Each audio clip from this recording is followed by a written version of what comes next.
Hey guys, Dale here today to talk with you about this Schott Peacoat, what they call the Model 740. So this is a just out of the box review.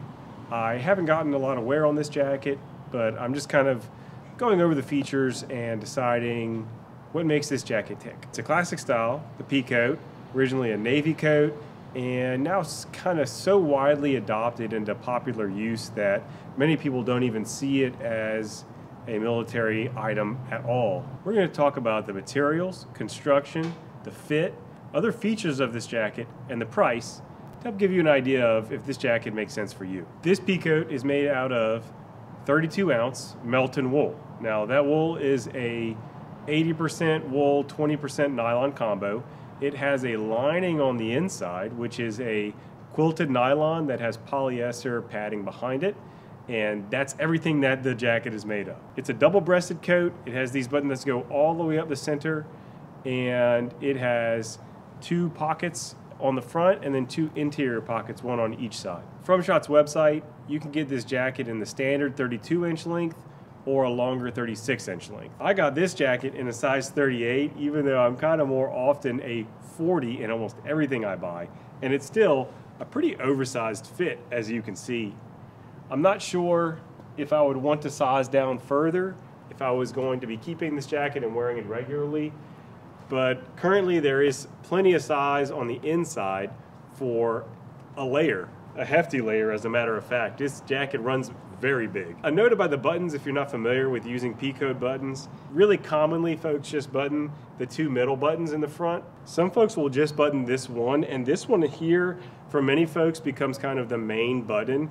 I would encourage you not to be lazy and rely on a single one of these buttons to hold the weight of this jacket closed, because I have read many reports of folks basically breaking this button, wearing away the thread, putting too much stress on it, and the button coming undone. So really your best bet is to keep at least two of the buttons done whenever you are doing the jacket up, so that you can spread some of the tension of the jacket across more than one button and have them last a longer time. Alternatively, you could take it to a tailor, or if you're knowledgeable yourself, you could do more reinforcement of that single button if you plan to use it a lot, and really beef it up so that it can handle the strain. But as it comes out of the factory, it will wear down if you just rely on the single button. You can button it all the way from bottom to the top when it's cold, and it creates a pretty great kind of shell effect to protect you, especially at this weight of wool with that lining. This is a very warm coat for the weight, which, by the way, this jacket weighs about 4.35 pounds. When we're taking that heavy wool and we're flopping this huge collar up, and this collar is massive, it really protects all the way up to the ears pretty much on me. And so you can see that this is a jacket that, from a functional standpoint, is made to keep you warm. The sleeves also run kind of long, and I think this is intentional. You want to have coverage all the way up the back of your hand, so there's no gap where your glove is keeping your hand warm, but the sleeve rides up and you get chilly in there. These sleeves are long enough that they're not going to ride up. Now the construction is really solid. There's nothing kind of stand out about it, but in typical Schott fashion, the construction is well done. The seams are neat. The stitching on this is a little cleaner looking than on some of their leather jackets, but then again, even at this heavy weight of a wool, it's a much easier material to work with than heavy, stiff leathers. So kudos to them on a clean, neat construction. Now, how does the jacket work on the body? It is comfortable. I think it's easy for a very large jacket to be comfortable, because there's plenty of space for your body to move around within it. I would say, however, that I've had vintage Peacoats where the wool was extremely stiff and kind of rubbed against the neck and was uncomfortable to wear. This jacket rests easy on the body, and the wool is more flexible while maintaining a pretty good warmth, and is more comfortable to wear than the vintage one that I had used to have. And so pretty good marks there for comfort and wearability for this jacket. And with the kind of oversized nature of it, again, this is a 38 and I normally wear a 40. there's plenty of space to put layers underneath and still comfortably move. If you're liking this review that I'm doing about this Schott Peacoat, I'd really appreciate it if you'd like the video and subscribe to my channel. It means a lot and helps me to continue producing these videos. And hey, if you're considering buying from Schott, clicking through the affiliate link in either the description of this video or in my profile is an amazing way to support the channel and one of the primary ways that I get additional funding to help support paying for things like this Peacoat for review. Thanks for watching. Keep on rocking. Some people would say that this jacket would do better longer to look dressier. I suppose that's a style preference and something that I'm a little less familiar with.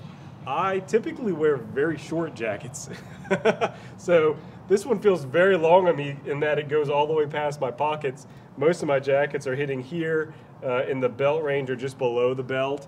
I do have a couple of bigger coats, but I have less personal experience and knowledge to impart when it comes to coat length. I have read that longer feels dressier, and there's a kind of classic dressy style where classic overcoats for men in suits would go very far down to protect you from splatter and other kind of things you might encounter so your suit wouldn't get dirty. However, this is not a classic menswear garb in that sense. This is a military piece of garb, and so having more ability to hinge in the coat and not have it get impinged at the knees if it was longer kind of does make sense to me as something intended for active wear like most military garb is.